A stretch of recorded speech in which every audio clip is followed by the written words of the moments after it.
Hi, I'm Old Sneelock. Welcome to another episode of Old Sneelock's Workshop.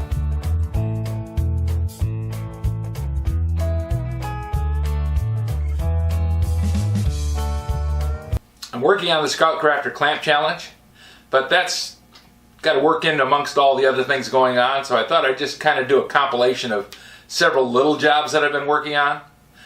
I got restore parts that I've got to fix, and I'll show you those in just a minute. I've got the clamp that I've got to fix, and then I've got the room that I've got to fix, and a tent that I got to fix, and I still got the yard to mow. It's going to be a busy day. You ever had things turn out just slightly different than what you expected? Yeah, that's pretty much the norm here at Old Sneelock's Workshop. I work with tools that are in well-used condition. Sometimes they come to me so broken that I just can't fix them. Other times, I'm able to bring them back from the edge. So I tend towards being optimistic with my chances of repairing something or getting it running. That leads me into situations where sometimes I get myself in trouble. One of the things that I do is I try and do things based on opportunity. I had to go down to the dermatologist. Had a little surgery on my hand, had a fibrous growth removed. Nothing serious, it was benign, but it was right underneath my wristwatch. It irritated the dickens out of me. It was important to me, but evidently not real important. It started bothering me in 1998. Yeah, I'm a little slow on things. Anyways, went down there, got the surgery. After the surgery, I stopped over at the Restore. I like walking around there because it's on the way back from the dermatologist, so I've already spent the money to go, and they have cool stuff. So I looked around and found this thing. It's a Craftsman box. Yeah, okay, so it's a Craftsman box. What about it? Well, inside the box,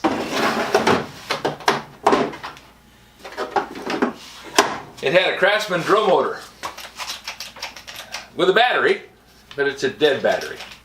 But I'm already in the middle of a project of restoring a Craftsman drill, and I thought, well, you know, it's got the same battery.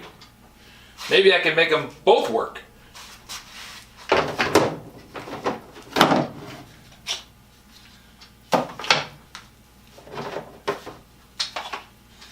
It's not an exact match, but this part is.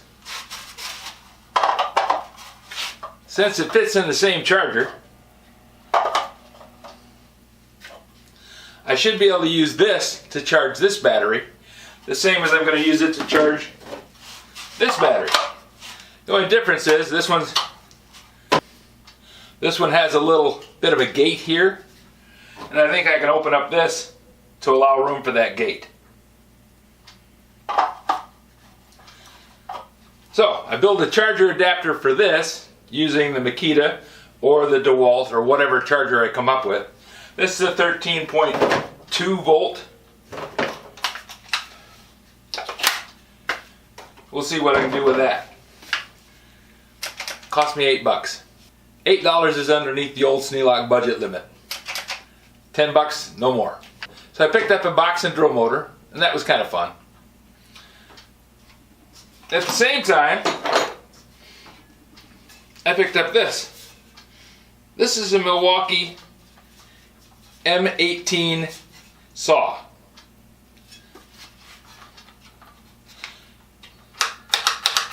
When I looked online, these run anywhere from $150 to $250, depending upon what you're getting. This one doesn't have a battery, doesn't have a charger. I paid $5 for the saw. $5. It's well underneath the Old Sneelock's limit. Then I stopped by Home Depot to take a look and see if I could get a battery for it. Yeah, I should have thought of that first, but you know, it was $5. So I got it, stopped at Home Depot. Batteries run about $150. Yeah, $150. And that's not with a charger. They didn't have any chargers. evidently you're supposed to buy something with a charger and then buy an extra battery for it. They don't expect you to buy just the saw and then buy a charger later. Or do they? They actually sell a saw similar to this. This is an older model, they no longer sell it. But they sell a saw similar to that, bare saw in the box. So if somebody gets you a bare saw in the box for Christmas, which happens, you get a bare saw in the box for Christmas and then you have to spend $150 to buy a battery and another anywhere from $35 to $50 to buy a charger. That's not much of a gift because you got $200 into just making the thing work that you got free for Christmas. This is kind of like a Christmas present. It's a $5 saw. So this one's going to sit on the bench for a while I wait for something to drift down the stream and come down to the bottom of Old Sneelock's pond because we're bottom feeders here. So that's the situation with Restore for the last two things that I got. You know, we're moving along. Now, I'm working on the clamp, but at the same time I have other jobs that I have to do. Only got just a few seconds of battery, but I wanted to share something with you. You've probably seen me working with bags. Plastic bags, all manner of bags. I wanted to share something with you. Bags come in different sizes. Now, I know this is something new and shocking, but bags come in different sizes depending upon the store you go to. Walgreens bags have one really nice thing. They're very large.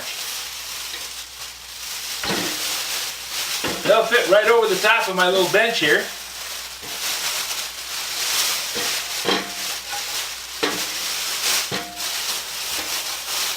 Just like that.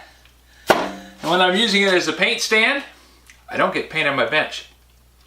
Now Menards, just a little bit smaller but still fairly good size.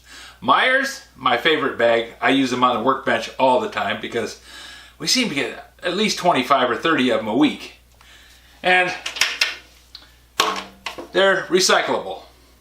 Actually, the Sisters of St. Joseph take our bags that we bring home.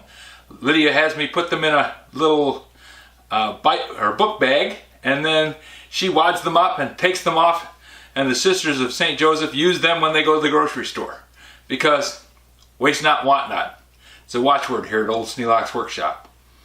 That's our tip for today. Thanks a lot for watching.